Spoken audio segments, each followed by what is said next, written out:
Hello there. Hopefully, everybody had a great day today and you were able to be kind to someone, either with a smile or with a hello, or maybe even opening a door for someone. If you did, good for you. That is always, whether you believe or not, the man upstairs is watching.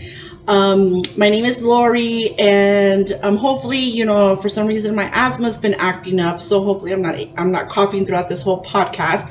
But first of all, I just want to thank a lot of you that you really have been inspiring me. Like you have no idea. I'm receiving, calls and texts and IMs and you guys sending me a lot of love and telling me, hey, you know what, I listened to episode 4 and it really made a difference to me and this is how I used it today. Or you guys are calling me and telling me, you know what, I heard this last podcast and this is absolutely great and it made me realize this and this and this. And that was the whole point of my podcast, is I wanted people to see my insecurities and things that I'm trying to work on, and hopefully it encourages you all to also work on yourself so that way you all can become a better version of yourself. Um, Once again, like I said, my name is Lori and I am a life coach, certified life coach that actually is specializing in relationships as well as in career growth and goals. And everything that I've been talking to you in this podcast actually ties into everything that I actually do in coaching. And it just makes me very happy that I even got one of my friends that I have known for a very long time. She's known me since I was like 23, 24 in my young, stupid times. And she's so cute because she tells me, you know what? She sends me a text, you know what? I'm getting my coffee ready so that I can sit down and hear your latest podcast. And that just like made my heart glow, because that just made me feel like, wow, you know what? Maybe what I'm actually saying is making an impact on people. So thank you so much for the love. You have no idea how much I appreciate it. But today, what we're going to talk about is actually self-respect. This is something that I wish I knew when I was younger what that was. Self-respect is actually something that's very fulfilling in life. I didn't know that at the time when I was younger. And having self-respect actually is great for healthy relationships. I had to learn that with self-respect, there's certain signs that I had to learn what that really was. And the first one that I remember that I just had a hard time doing was actually setting boundaries. A lot of the times we don't want to set boundaries because we feel like this is going to push people away. But if you actually have self-respect for yourself, you need to let others know what's your limit. Setting these boundaries, you need to communicate with others that, you know what, you're not afraid to let them know, hey, this is my boundary and this is as far as that you're going to get. And in these relationships, you expect these people to respect this. A good example of a boundary, which like I, for instance, will not tolerate, is using very inappropriate words or acting out. If I have either a significant other or a friend and they're upset with me, I expect them to sit down like an adult and discuss what their emotional frustrations are, or if they're upset with me, to explain to me, or to take a couple of days and then to explain to me.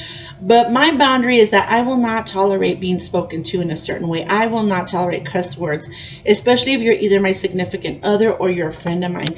If I'm not going to do that to you and I'm respecting you in that sense, that's my boundary. Now, the way that I see it is that if you don't have a boundary with that and I don't do that, you know what? I don't think we're going to click. So that's just an example of a boundary I needed to put for myself and to set them. Now, everybody has different boundaries because we're all different.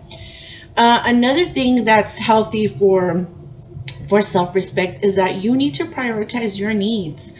Self-respect means that you're prioritizing yourself, your desires, your goals that you have in life. You cannot neglect your own well-being for the sake of others' needs. You can't do that. I see a lot of people that are in relationships that they prioritize their other person's needs rather than themselves. If you want to become a better version of yourself, then what you need to do is that you need to learn what great skills you have in order to give your other significant other.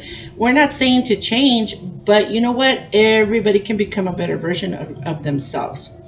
Now, by prioritizing this, by doing this, taking care of yourself, it includes taking care of yourself physically, it includes taking yourself mentally, and it's okay by saying no. If someone wants you to do something and you're not comfortable with it, or you don't want to, it's okay to say no, guys. You don't have to say yes for everything.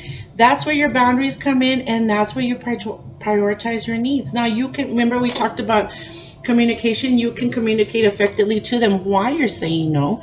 It could be that somebody needs you to move, but you know what? You're tired or you're booked for the weekend. Don't say yes if you're not able to. It's okay to say no.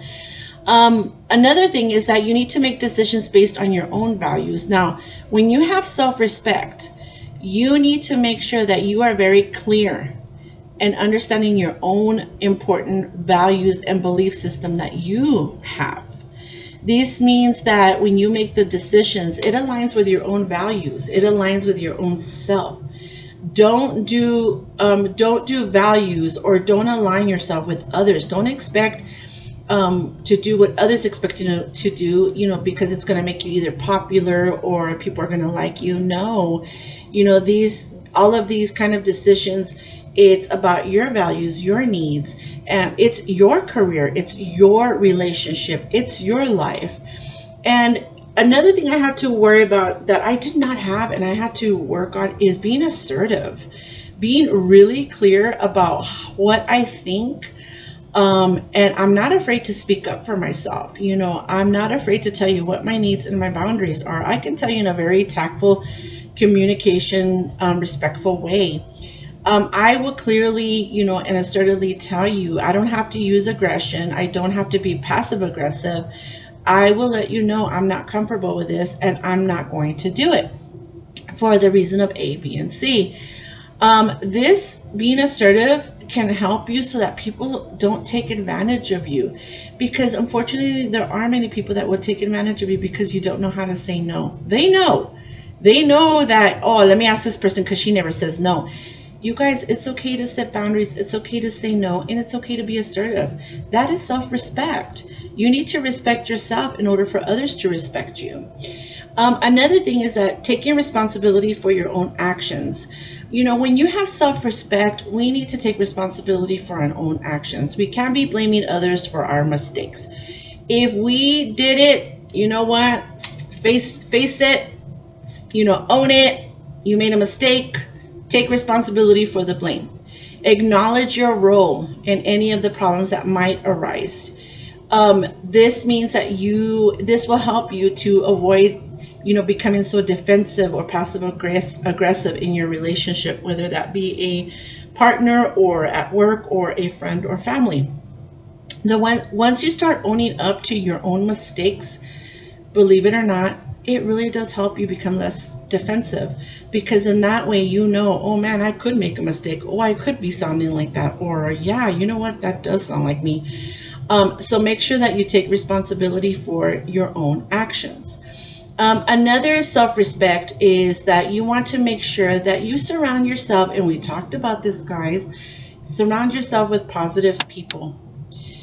That is so important, to surround yourself with positive people, because what happens is that when you surround yourself with these people, they already more than likely you've already shown them that you respect yourself. And having the self-respect means that you already value yourself enough to surround yourself with these people that support you. You don't tolerate, toxic or abusive behavior from others. Instead you seek out people who respect you and who value you. You don't need to really tolerate, those people that are toxic or abusive to you. You really don't. By you, surrounding yourself with these kind of positive people, that helps you build, these healthy, positive relationships that you need. This helps you in the long run. It helps you prevent those psychological outcomes that a lot of us, we have, which is like anxiety or depression. It actually helps us with that. The last one that the second to the last one is that one thing that I want to bring out is self-respect means that not only do you respect yourself, but you respect others. Okay? You need to treat others with kindness, compassion, and understanding, even when you disagree with them. I see this a lot. I see a lot of people that when they get upset and they're either shouting at you, disagree with you, that really just shows me that you have no self-respect for yourself. You really don't. When somebody knows how to argue and to defend themselves in a very tactful, communicative way, let me tell you something. I might not like what you're saying, but I'm going to respect you, because then that just shows me that you respect yourself. This also can help with positive relationships, for many. Now, when you have self-respect as well, this helps you grow your mindset. Okay, you are looking to improve yourself. Who doesn't want to improve yourself? Well, I can actually mention some people that don't want to improve themselves, but like me, I wanted to improve myself. I was not afraid. Now I'm not afraid of failure, and I'm not afraid of mistakes. I'm not. I don't, to me, failure is not trying. I need to try. So, not being afraid of failure and mistakes, helps with self respect, because then I'm allowing my mind to grow. I see them actually as opportunities for growth and for learning. So, really, having this self respect helps you to grow this mindset.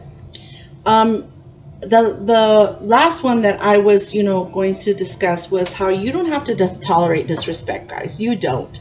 When you have self-respect, you don't have to tolerate people that disrespect you. You really don't.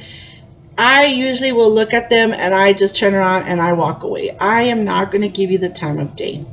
I don't need that disrespect. I really don't. I'm going to hold my head up high and walk out as a lady or as a gentleman. Because sometimes you need to understand that when others disrespect you, you know what? They're accountable for their own behavior. But that does not allow them to mistreat you for any way, especially if you don't deserve this. This actually can help you, see the red flags in a toxic relationship. I see so many people tolerate such disrespect, and no, no, you need to learn to self-respect, because if you don't have your own self-respect towards yourself, they're not going to have self-respect towards you.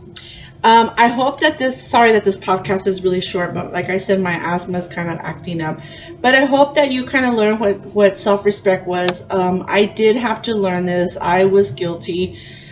I always felt guilty. I always felt like, no, I needed to do what everybody said. But you know what? In the long run, I wasn't setting my boundaries. I wasn't being assertive. I was allowing people to disrespect me. No, you know what? I need to show some self-respect first, and then others will see that and start respecting me back. Well, I hope you enjoyed this podcast. Until next time, thank you.